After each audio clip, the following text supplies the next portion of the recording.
Hello all, நம்ம இந்த வீடியோவில் என்ன பார்க்க போகிறோன்னா எலக்ட்ரிக்கல் சர்க்யூட்ஸில் உள்ள இம்பார்ட்டண்ட் டேர்ம்ஸ் பற்றி பார்க்க போகிறோம்.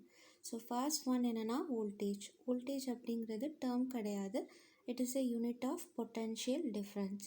பொட்டன்ஷியல் டிஃப்ரென்ஸ் அப்படின்னா என்னென்னா, let's consider point A and point B. So point ஏல வந்து நான் 50 எலக்ட்ரான்ஸ் வந்து கன்சிடர் பண்ணியிருக்கேன். அதே மாதிரி பாயிண்ட் பியில் வந்து 20 எலக்ட்ரான்ஸ் வந்து கன்சிடர் பண்ணியிருக்கேன். ஸோ இந்த ரெண்டு பாயிண்ட்டுக்கு உள்ள டிஃப்ரென்ஸ் தான் வந்து பொட்டன்ஷியல் டிஃப்ரென்ஸ் அப்படின்னு சொல்லுவோம்.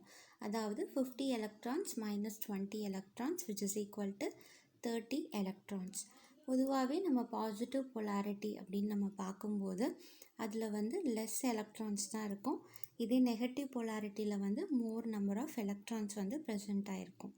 ஓகே, ஸோ இந்த பொட்டன்ஷியல் டிஃப்ரென்ஸ் அப்படிங்கிறது நம்ம எதுக்கு பார்க்குறோன்னா, ஸோ இந்த ரெண்டு பாயிண்ட்டையும் நான் ஒரு கண்டக்டர் வச்சு கனெக்ட் பண்ணுறேன்.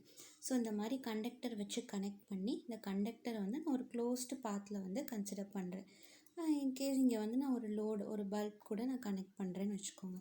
ஸோ இந்த கண்டக்டருங்கிறது வந்து எதர் நம்மளுக்கு அலுமினியமாக இருக்கலாம், அப்படி இல்லைன்னா காப்பராக இருக்கலாம். ஸோ இந்த பொதுவாகவே வந்து இந்த கண்டக்டரில் நம்மளுக்கு ஃப்ரீ எலக்ட்ரான்ஸ் வந்து ப்ரெசென்ட் ஆகிருக்கும். ஸோ இந்த ஃப்ரீ எலக்ட்ரான்ஸ் வந்து நம்மளுக்கு ஃப்ளோவாக வைக்கணும். அதுக்கு வந்து நம்ம சம் ஃபோர்ஸ் வந்து அப்ளை பண்ணணும். ஸோ இந்த ஃபோர்ஸை தான் நம்ம என்னன்னு சொல்கிறோன்னா பொட்டன்ஷியல் அப்படின்னு சொல்கிறோம்.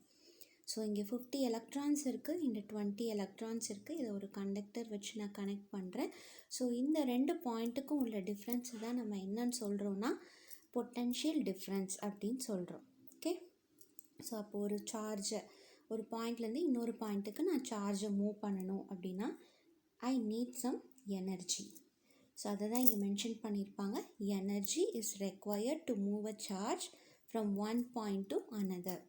ஸோ இதை தான் வந்து நம்ம என்னன்னு சொல்கிறோம், பொட்டன்ஷியல் டிஃப்ரென்ஸ். ஸோ பொட்டன்ஷியல் டிஃப்ரென்ஸோட யூனிட் வந்து வோல்ட். ஸோ இது ஈக்குவேஷனை வந்து நம்மளுக்கு எப்படி எழுதியிருக்காங்க, V is equal to energy divided by charge, W divided by Q. So டபிள்யூங்கிறது என்னது, எனர்ஜி. எனர்ஜியோட யூனிட் வந்து ஜூல். தென் கியூங்கிறது சார்ஜோட யூனிட் வந்து கூலும். ஸோ வோல்டேஜோட பொட்டன்ஷியல் டிஃப்ரென்ஸோட யூனிட் அப்படின்னு கேட்டாங்கன்னா ஜூல் பெர் கூலும், அப்படி இல்லைன்னா வோல்ட்டாக இருக்கும். ஸோ இதுதான் வந்து வோல்டேஜ். ஸோ நெக்ஸ்ட்டு நம்ம பார்க்க போகிறது என்னென்னா கரண்ட். ஸோ கரண்ட் அப்படிங்கிறது என்னது, ஸோ இந்த மாதிரி நம்ம ரெண்டு பாயிண்டில் சம் எலக்ட்ரான்ஸ் கன்சிடர் பண்ணியிருக்கோம். அது ஒரு கண்டக்டர் வச்சு நான் க்ளோஸ்டு பார்த்தா கன்சிடர் பண்ணும்போது அதில் வந்து எலக்ட்ரான்ஸ் வந்து நம்ம ஒரு ஃபோர்ஸ் வந்து அப்ளை பண்ணுறோம். ஸோ அதில் வந்து எலக்ட்ரான்ஸ் வந்து நம்மளுக்கு ஒரு பாயிண்ட்லேருந்து இன்னொரு பாயிண்ட்டுக்கு மூவ் ஆகும். அதுதான் வந்து நம்ம என்னன்னு சொல்கிறோம், கரண்ட் அப்படின்னு சொல்கிறோம். ஃப்ளோ ஆஃப் சார்ஜுன்னு கொடுத்துருப்பாங்க, அப்படி இல்லைன்னா ஃப்ளோ ஆஃப் எலக்ட்ரான்ஸ் அப்படின்னு கொடுத்துருப்பாங்க. So conventional current and electron கரண்ட்டுன்னு சொல்லி ரெண்டு டிஃப்ரெண்ட் கான்செப்ட் இருக்குது. ஸோ இது பற்றின எக்ஸ்ப்ளனேஷன் வந்து மெஷ் அனாலிசிஸ் வீடியோவில் வந்து நான் கிளியராக வந்து அதில் வந்து டீட்டெயில்ஸ் இருக்குது. ஸோ அதை பற்றி தெரியணுன்னா நீங்கள் அதை பார்த்துக்கோங்க. பட் எல்லா புக்லேயுமே வந்து கன்வென்ஷனல் கரண்ட் கான்செப்டில் தான் உங்களுக்கு கொடுத்துருப்பாங்க. அதாவது நெகட்டிவ் பொலாரிட்டியில் வந்து கரண்ட் டைரெக்ஷன் வந்து என்டர் ஆகி பாசிட்டிவில் லீவ் ஆகுற மாதிரி இருக்கும். ஓகே, ஸோ அப்போ கரண்ட் அப்படிங்கிறது என்னென்னா, இதில் வந்து நம்ம என்ன மெஷர் பண்ணுறோன்னா, ஒரு கண்டக்டர் நம்ம கன்சிடர் பண்ணியிருக்கோம். இங்கிட்ட 50 எலக்ட்ரான்ஸ் இருக்குது, 20 எலக்ட்ரான்ஸ் இருக்குது. ஒரு சர்டைன் பீரியட் ஆஃப் டைம் இங்கே பார்த்தீங்கன்னா தெரியும்,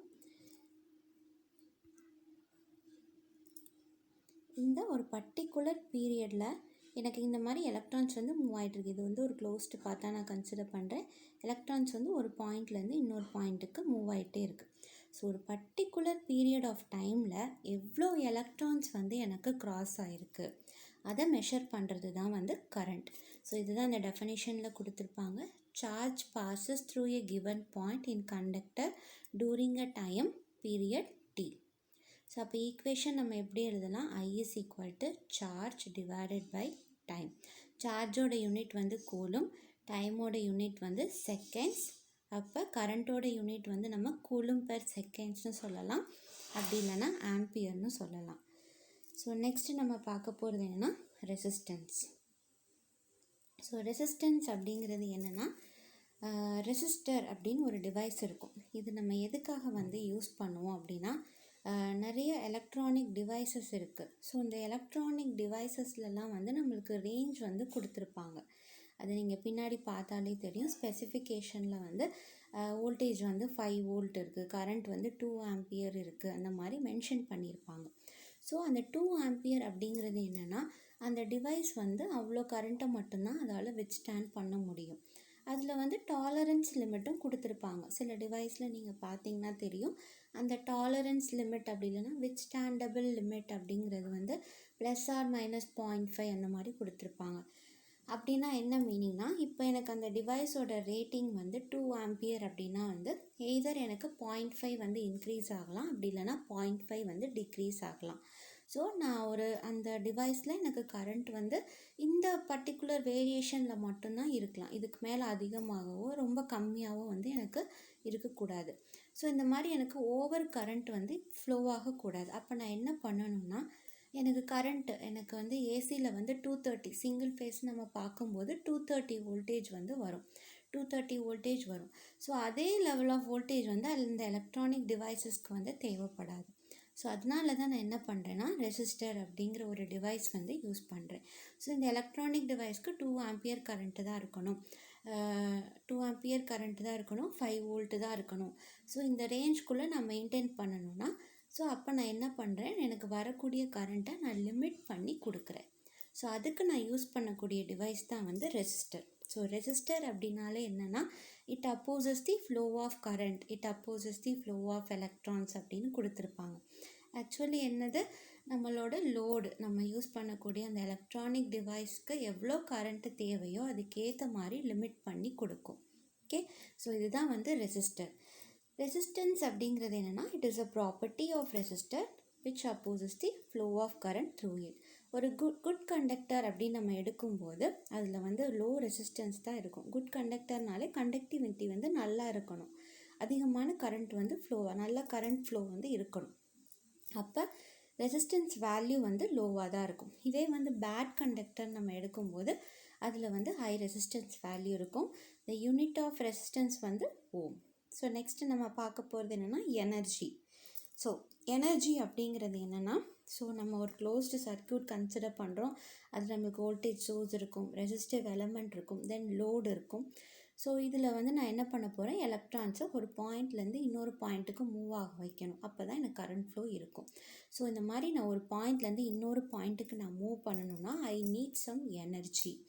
ஒரு பாயிண்டில் 50 இருக்குது, இன்னொரு பாயிண்டில் 20 எலக்ட்ரான் இருக்குன்னா, இதை நான் புஷ் பண்ணும்போது மட்டும்தான் அங்கே ஒரு ஃபோர்ஸ் அப்ளை ஆகி எனக்கு வந்து அந்த ஃப்ரீ எலக்ட்ரான்ஸ் எல்லாமே வந்து ஒரு சர்டைன் டைரெக்ஷனில் வந்து ஃப்ளோ ஆக ஆரம்பிக்கும். So I need some energy. So இந்த டோட்டல் என்டையர் ஒர்க் வந்து நம்ம பண்ணுறோம் இல்லையா, அதை தான் வந்து நம்ம என்னன்னு சொல்லுவோம்னா எனர்ஜி அப்படின்னு சொல்லுவோம். The total work done in an electrical circuit is called electrical energy. Okay, so energy வந்து எப்படி ஃபார்முலாவில் எழுதியிருக்காங்கன்னா, W which is equal to power into time. So இதோட யூனிட் பார்த்தோன்னா ஜூல் சொல்லலாம், அப்படி இல்லைன்னா பவரோட யூனிட் வந்து வாட், டைமோட யூனிட் வந்து seconds. So unit of energy வந்து ஜூல்ஸ்னு சொல்லலாம், அப்படி இல்லைன்னா வாட் செகண்ட்ஸ்னு சொல்லலாம். ஸோ நெக்ஸ்ட்டு நம்ம பார்க்க போகிறது என்னென்னா பவர் அப்படின்னா என்னென்னா, ஸோ அதே மாதிரி தான் ஒரு எலக்ட்ரானை மூவ் பண்ணுறோம், நம்மளுக்கு சம் எனர்ஜி வந்து தேவைப்படுது. ஒரு சர்டைன் பீரியட் ஆஃப் டைம் வந்து இந்த வேலையை செஞ்சு முடிக்கிறதுக்கு எனக்கு எவ்வளோ எஃபிஷியண்ட்டாக, இந்த வேலையை செஞ்சு முடிக்க எவ்வளோ எஃபிஷியண்ட்டாக நம்மளுக்கு வந்து எனர்ஜி வந்து தேவைப்படுது, அதை தான் வந்து நம்ம பவர் அப்படின்னு சொல்லுவோம். அதாவது இப்போ கண்டக்டர் நம்ம கன்சிடர் பண்ணோம் இல்லையா, 50 எலக்ட்ரான்ஸ் இருந்துச்சு, 20 எலக்ட்ரான் இருந்துச்சு, அதில் ஒரு பர்டிகுலர் பீரியட் ஆஃப் டைம் மட்டும் நான் எடுத்துக்கிறேன். ஸோ அதில் வந்து எலக்ட்ரான்ஸ் வந்து எனக்கு ஃப்ளோ ஆகிட்டு இருக்கும். ஸோ இந்த பர்டிகுலர் பீரியட் ஆஃப் டைமில் எவ்வளோ எனர்ஜியை நான் யூஸ் பண்ணியிருக்கேன், எவ்வளோ எனர்ஜியை நம்ம கன்சியூம் பண்ணியிருக்கோம், எவ்வளோ கரண்ட்டை நம்ம கன்சியூம் பண்ணியிருக்கோம், எவ்வளோ வந்து கன்வெர்ட் பண்ணியிருக்கோம், எவ்வளோ ட்ரான்ஸ்ஃபார்ம் பண்ணியிருக்கோம். ஸோ அந்த இதை தான் நம்ம என்னன்னு சொல்லுவோம்னா பவர் அப்படின்னு சொல்லுவோம். The rate at which work is done in an electrical circuit. இவ்வளோ பீரியட் ஆஃப் டைமில் இவ்வளோ எலக்ட்ரான்ஸ் வந்து ஃப்ளோ ஆகிருக்கு, இவ்வளோ எலக்ட்ரான்ஸ் வந்து இவ்வளோ கரண்ட் வந்து ஃப்ளோ ஆகிருக்கு, அதை நம்ம லோடுக்கு கொடுக்குறோம் இல்லையா, யூஸ் பண்ணுறோம், கன்சியூம் பண்ணுறோம். ஸோ அதை தான் வந்து நம்ம என்னன்னு சொல்கிறோன்னா பவர். ஒரு பீரியட் ஆஃப் டைமில் எவ்வளோ பவரை நம்ம கன்சியூம் பண்ண முடியுது, எவ்வளோ யூஸ் பண்ண முடியுது, அதை தான் வந்து நம்ம பவர்னு சொல்லுவோம். ஓகே, ஸோ பவர் வந்து ஈக்குவேஷன் எப்படி எழுதியிருக்காங்க, W/T. Okay, energy divided by time period. So இதோட யூனிட் பார்த்தோன்னா ஜூல் பெர் செகண்ட்.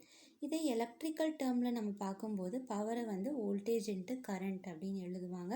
ஸோ இதோட யூனிட் வந்து வாட்ஸ். ஓகே, ஸோ இதுலேருந்து எப்படி எழுதியிருக்காங்கன்னா டிஃப்ரெண்ட் ஈக்குவேஷன் ஃபார்முலாஸ் வந்து எழுதியிருப்பாங்க. ஸோ இது கவர்மெண்ட் எக்ஸாம்லாம் பார்க்கும்போது இந்த மாதிரி டிஃப்ரெண்ட் ஃபார்முலாஸ் யூஸ் பண்ணி நம்ம சால்வ் பண்ணுற மாதிரி இருக்கும். ஸோ ஃபஸ்ட்டு வந்து இங்கே என்ன எழுதியிருக்காங்கன்னா energy which is equal to power into டைம்னு பார்த்துருக்கோமா. பவருக்கு பதில் என்ன பண்ணியிருக்காங்க, V இன்ட்டு I வந்து சப்ஸ்டியூட் பண்ணியிருக்காங்க. So energy which is equal to VI into T. அப்படி இல்லைன்னா நம்மளுக்கு வந்து ஓம்ஸ் லா தெரியும். Ohm's law V is equal to IR.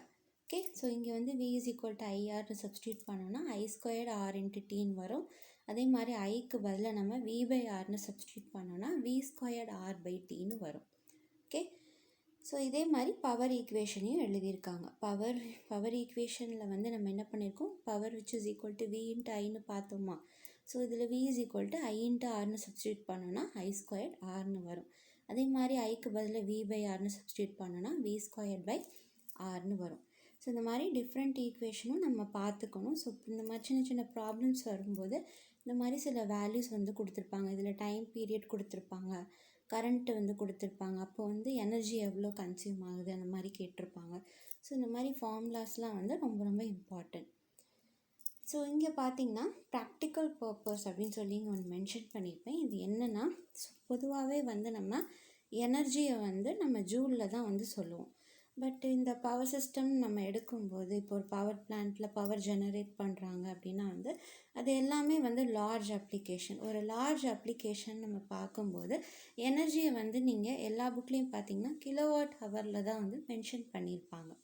So அப்போ நம்ம இந்த மாதிரி கிலோவாட் ஹவரில் வந்து நம்ம கன்வெர்ட் பண்ணணும்னா அதுக்கு என்ன பண்ணணும், நம்ம ஆல்ரெடி பார்த்துருக்கோம், energy which is equal to power into time. So power in watts, time in seconds. So இதை வாட்ஸை வந்து நான் என்னவா மாற்ற போகிறேன், கிலோவாக வந்து மாற்ற போகிறேன். ஸோ அப்போ கிலோவாக மாற்றணுன்னா டினாமினேட்டரில் என்ன ஆட் ஆகும், 1000. ஓகே, வாட்டை வந்து கிலோவாட்டாக மாற்றுறேன், அதனால் 1000 நான் இங்கே ஃபிக்ஸ் பண்ணியிருக்கேன். அதே மாதிரி டைம் பீரியட், இங்கே J கிடையாது, இங்கே T வரும். டைம் பீரியடை வந்து நான் என்ன பண்ண போகிறேன், செகண்ட்ஸில் இருக்கிறத ஹவரில் வந்து நான் மாற்ற போகிறேன். ஓகே, ஸோ அப்போ செகண்ட்ஸில் இருக்கிறத ஹவரில் மாற்றணுன்னா 1 ஹவருக்கு வந்து எனக்கு 60 minutes 60 seconds இருக்கும். அப்போ 60 × 60 3600. ஓகே, ஸோ இதே வந்து எனர்ஜியை வந்து நீங்கள் கிலோவாட் ஹவரில் வந்து மென்ஷன் பண்ணணுன்னா இந்த ஃபார்முலா வந்து யூஸ் பண்ணணும். So this is all about some important terms in electrical circuits. Thank you all.